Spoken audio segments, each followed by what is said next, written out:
it's John Muir Laws, and I wanted to take a moment to share with you a book that I have just received that I think is going to be really useful to you.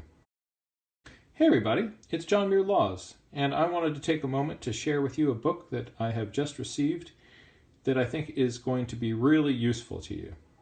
It is an 8-week course in how to...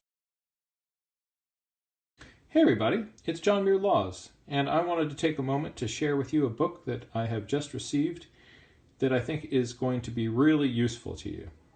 It is an 8-week course in how to up your nature journaling game by Roseanne Hansen, and I think it is really well thought out, has content that is really pertinent and useful and succinct, and I think you're going to like it a lot. I'm going to just put it on the table of contents here for a moment. You can see that it's organized by a series of weeks, each with a different topic, where you'll take some aspect of nature journaling and either alone or with your family do a deep dive into that and up your game. So there's the chapter 1, you've got these tools for success, your getting started chapter.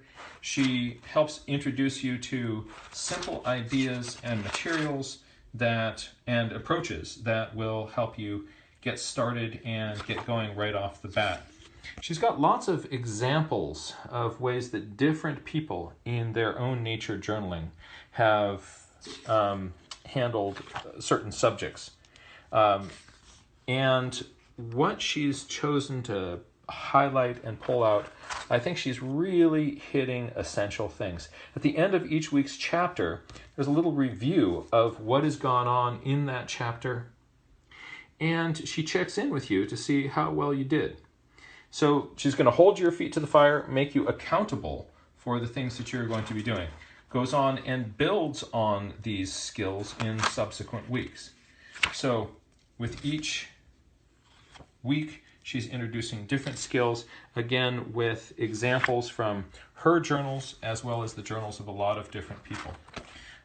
As you go on in the book, she'll bring you into landscape drawing and gives you some strategies for how to get that place onto your page. And I think she's done that very effectively.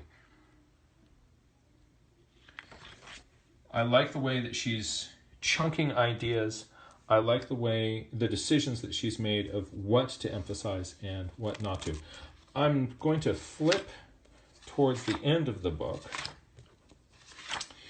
where she has a bonus section of, she makes a bunch of her own paint out of the natural materials that she finds around her, and she walks you through her strategies for doing that. The last little bit of the book also bears mentioning, where she has some little cards for you to add into your journal that help you remember and focus on the prompts that you really want to kind of keep at the top of your heart while you're out there. She also gives you the template to create a little viewer. This is a little acetate sheet. She has you cut out a card and you place this into a hole you've cut in the card. So you have a little visualization grid to help you be able to do your own landscape. So she puts some really useful tools in your hands. The last little bit here is some quality watercolor paper in case you don't have that. You can either use that as practice and then you go out in the field with your own journal, or you could, if you don't have a journal, you could just dive right in with this book. I think she's done a great job. She is a extremely good naturalist, so you'll enjoy looking through her own pages in her journal as well. And I think this comes at a very timely moment, having a week-by-week course that we can follow right now. I'm going to be doing this with my own family, and I'll be checking in with you folks later on, let you know how it's going. I really like these lessons. I think you will too. Happy sketching.